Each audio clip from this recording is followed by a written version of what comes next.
EOAS, Science, Technology, and the Future. Now I'm going to be reading excerpts from a magazine that deals with old makeup, or specially called Renaissance makeup. It's done in between the 15th through 19th century. So we're looking at the time of when Europe had the Moorish civilization, putting its imprint and its cultural ways, infusing that into the local populations, which were basically white Europeans. And at the tail end of that, moving out into their own. So we have a couple of researchers in this article by Science News that was published in August of this year, 2022.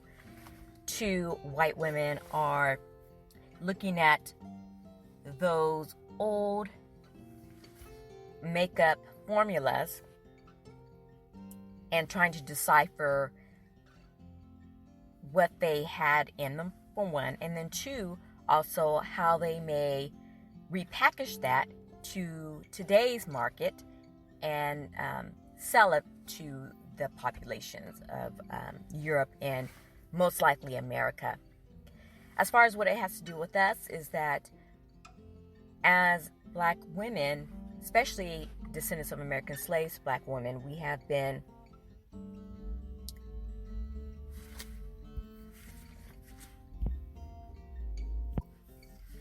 so hypnotized by white standards of beauty that we are consistently the number one purchasers of makeup. And so whatever these two women come up with, it's going to impact us quite significantly unless we ourselves try to get a hold of it and create our own. For instance, if it's good enough for them to look back into the past, to their ancient mothers, foremothers, then, and to look at their beauty secrets and their beauty ingredients and not call them hocus pocus, and not poo-poo them away, then we should not feel ashamed or feel like we're doing anything wrong by looking into ours, especially like ancient Egyptian, or even here, ancient indigenous people in the United States of America, what our foremothers created, or even forefathers created in regards to beauty products and health care or skin products. They may not all be hocus pocus as well. So I'm going to read a few excerpts from the article and continue to give my commentary. So the article begins by saying art historian Erin Griffin, or Griffey, is a bit of a beauty maven. She says, I am one of those people who reads the back of beauty products. That's why, while working on a book about beauty culture in Renaissance Europe, she experienced deja vu. She noticed that many ingredients and beauty recipes from the 16th and 18th centuries, compiled from books, cosmetic recipe collections, medical texts, health regimen manuscripts, herbals, and pharmacopoeias, also appeared on modern beauty packaging. So many of the things from yesteryear, and I mean hundreds of years and sometimes 1,000 years ago, pharmaceutical companies or makeup companies are using today. She says such things as rose water is used in modern skin hydrating mists, and sulfur is found in some over-the-counter acne creams, which I found really surprising. You may not. She goes on to say such similarities are clues to what Renaissance era people use the products for and how the products work. But they are not the whole story.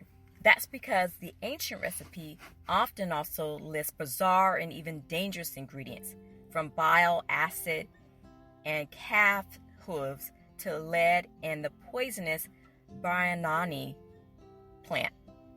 To get a better understanding, she went to recreate these recipes, and then she turned to another fellow chemist to help her, and that chemist was at the University of Auckland in New Zealand. So the interesting thing here is, if they're kind of already using some of the old texts for Renaissance, and they're not fearing going back there and looking at the recipes as a whole and figuring out how to use them, we shouldn't be either, right? There are some things that maybe our grandmothers or our great-grandmothers used that we probably don't use now because we've been so conditioned to run to the store and pay $10, $20, $30, $40, $50 for something. But in this case, they're not afraid of that at all. They don't mind to go back basically to medieval period and look at those books and see what they have. So I think that we might want to do the same. And I have been looking through this myself, trying to look at ancient Egyptian medicine, which many of the Renaissance cures and oils and creams pull from. Unfortunately, we do not have, as DOAS people, we do not have an apparatus where we can do really scientific research, right? It's not like we can go into a organized building or group where we have sisters and brothers that are just homing in on this. And quite frankly, unfortunately, just with the lives that we live, we can't even get to this level where we're actually doing research on makeup. And yet, for many of us, nearly all of us of the female part of the group, this is something that we live with every single day. So many of us, we do not leave the house without putting on some type of makeup. We also do not even go to bed at night without doing our skincare. So it is a part of what we do. It is a part of our regimen. It's a part of our life. And it's money, right? It's a business. So let me go on to read here. It says within this article, the team started with what Griffey calls sticky recipes, because they're found in many sources throughout the Renaissance period. Rosemary flowers and white wine, myrrh powder with egg whites, and the velvety covering of newly grown deer antlers with bean flour, which is interesting. Now I know for my family, egg whites were a huge thing, right? For us, it was basically, you can use egg whites, and not only can you put them on your face as a mask, but you can also put it in your hair, right? It's supposed to make your hair fluffy and your skin brighten and tighten up your pores. So I do know that rosemary flower, that's something that we would buy over the counter. Isn't something that we would have in our home and allow, rose petals to kind of seep in water and extract that for use. And in some cases, I know that some people can extract it in a way that they can even drink it, but it is to, again, help with complexion and fine lines and whatnot. Other recipes, these science researchers stated, tend to be very vague and very, so they wouldn't necessarily say, okay, use this amount, use that amount. So the researchers are actually taking the time to play with not only what's listed, but how much to use so that it's safe and, most importantly, that it's effective. Now, the interesting thing that the article noted, and it has so many connotations to it. It says the Renaissance era recipe stated the potions of these different ingredients would make the face fairer, F-A-I-R. And the researcher states that what that meant to them was that it would tone and moisturize the skin. But the actual word itself is so volatile, right? Because fair is always associated nowadays with whiteness, right? Being lighter skinned in color, which is a huge thing with us, right? As far as appreciating who we are as Black women, especially as DOAS women. And, also around the world, where we have these lightening bleaching creams. And I also remember growing up as a little girl, there was something called Ambi, A-M-B-I, and I'm no affiliate of theirs. My commentary is solely my own and for educational purposes. But I remember that it was really, they would have two pictures. If you remember too, there was, again, a black skinned sister on the front. And on some of them, when it was a bleaching cream, it had her darker shade. And it would have a line down in between. And it would have her lighter shade. And the message was clear that if you want to be prettier, if you wanted to have your skin nice and smooth, you have to look white. And so that messaging is still in our system. But this researcher noted that it just basically means tightening the skin and moisturizing the skin. It doesn't actually denote color, which I find very fascinating. However, I wonder, once they bring these back to the market, what would be the marketing strategy? What would they commercialize for our community, right? And that it's in their hands to do so. And what can we do in order to basically not only get our foot in the door, but get control of the messaging to us so that it's not detrimental, so that it doesn't do more harm than good.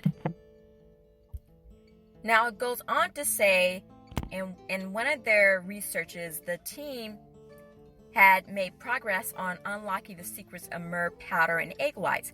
And when I think of myrrh, M-Y-R-R-H, that is a red flag for me for Egyptian or African. And I believe it's a flower. It's a flower. And so it says the experiments that they did suggest that myrrh draws out proteins from egg whites. So I guess they were using egg whites and myrrh powder. And that from the egg whites and the egg whites extract resins, sugars, and volatiles from the myrrh. And that the results were a serum-like product that has antiseptic and anti-inflammatory properties and probably stimulated collagen growth, which is really, really nice, right? One of the researchers said it seems there's a synergy between all of these different ingredients, and that's why that they work. So I remember too that many people, especially with herbal medicines and herbal ingredients, and even today, but really back in the day, maybe about 10, 15 years ago, 20 years ago, it was this thing of if you use herbal products, you were basically you would be best just to use water, right? Like it did not work. And in this case, the researchers are finding that, oh no, actually these herbal remedies and these herbal things from the earth actually do have a significant impact on the human body. And in this case with makeup, or this looks like a facial cleanser, that it actually it has antiseptics. It helped to reduce an inflamed skin. And I always think when it says anti-inflammatory, especially with the face, I'm thinking of bags, right? And dark circles, getting rid of those. And then, of course, stimulating collagen growth, that itself will take away wrinkles, right? Giving you more powder for your puff. Or more puff for your powder. So the article ends with, or concludes with, stating that the researchers hope to perfect the recreations and bring the products to drugstore shelves minus, of course, any unsafe ingredients, which is what the research is researching for. And one of the researchers says that I think people will want to go back to something that is natural. This is really important here. And it's also appealing for people to think that they're using Renaissance products, i.e., now we're getting into race, right? Because now when I think of Renaissance, and not only when I think of it, but what has been given to me by our educational system, by the commercial selling of makeup and facial products, especially to women, is that anything good and worthy, and especially if you say Renaissance or even the marketing of Renaissance, is wholly white, right? Even though if you were to do your own research, you know that Black people, especially the Moorish Empire, had a huge hand in what Renaissance came to be, especially in England or in the European countries, Scandinavian countries included.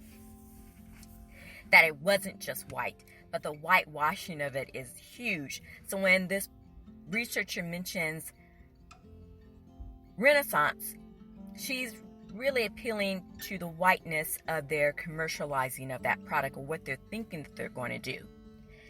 The researcher goes on to say, until then, the beauty for the researcher lies in digging the recipes basically out and understanding them.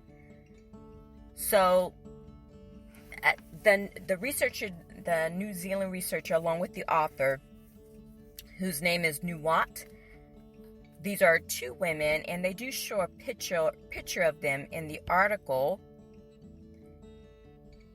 under, again, Science News or the Science Life in Chemistry, if you want to look at it yourself and read it yourself. They're working together to go back to the old ways in many cases. So as I read this article, I was reminded how European people, or if you will, simply white people, how they do plan ahead, right? And how they take a temperature of what's going on today and can project what might happen tomorrow, and how they can steer it toward their ends and goals of what they want to do. And in this case, for makeup, although they're appealing primarily to white women, and in many cases some white men who like to wear makeup or who are gender fluid, they're also appealing to us as Black women, and even Black men who are also gender fluid. They're appealing to that sense of Renaissance, whiteness, beauty, racial, feeling better than, feeling superior, feeling less than, and trying to either enhance or get to that space that simply includes looking like a white woman. And although I would have to surmise that many of the products that they bring or will bring to the market will also be helpful to us, it is imperative that we get a control over many of the things that we have. And there are many scholars out there, many Black scientists out there, especially DOAS scientists out there, who have herbal books, who have things for not only what we can put inside our bodies, but we can also put on to our skin that is of an herbal nature that's rooted in ancient doctrine. And so I hope that with this article, we don't feel like we're ashamed about it, or that we're doing something off grid, and that it's not to be trusted because it doesn't have a stamp of approval from the government, or it may not have a stamp of approval from the government. Everything's a risk, right? And even with these researchers, they're finding out some good uses and some non-good uses, and then they got to make their best assessment and then bring that to the market. So it is with our own brothers and sisters, right? Our own DOS people, where I'm going to invoke the name of Dr. Sabi, who was a master with herbals. I think also Dr. Phil Valentine is another one that sells and puts out their herbal things that we can use that's tailored just for us. And I'm not saying that these two women are wrong. I'm actually saying that they're right. And they're doing it primarily for the benefit of their culture, which should be a clarion call for our own culture, because we are a big user of these products, myself included. So it gives me hope that knowing something like this, I'm hoping that it will fire the mind up of those of you who are listening to this podcast and researching some of our own who are scientists in and of themselves and have done the research and have put things out there on the products for us to use and review and to consider. So as always, what does the future hold for us? Well, along with what I just said, reparations and compensation for DOAS people, descendants of American slaves, is going to be huge in this market as well. Because with research, there has to be funding. There's only so much you can do in your kitchen until you need monies to further whatever products or whatever plants and herbs that you're going to look into, right? Or that you're going to bring to bear.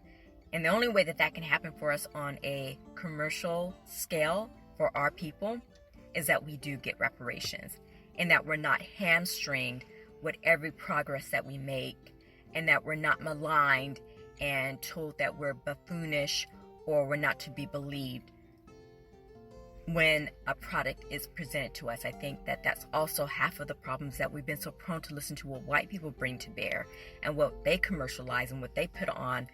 As this article mentions, if you read it all, what they put in basically your local shopping centers or pharmacy stores, that what our people do for us is also just as good as if it was in a pharmacy store as well. As always, you have to be safe, but in order to allow that safety to happen, research has to take place. And funding under that research or backing under that research also has to be there and has to be stable.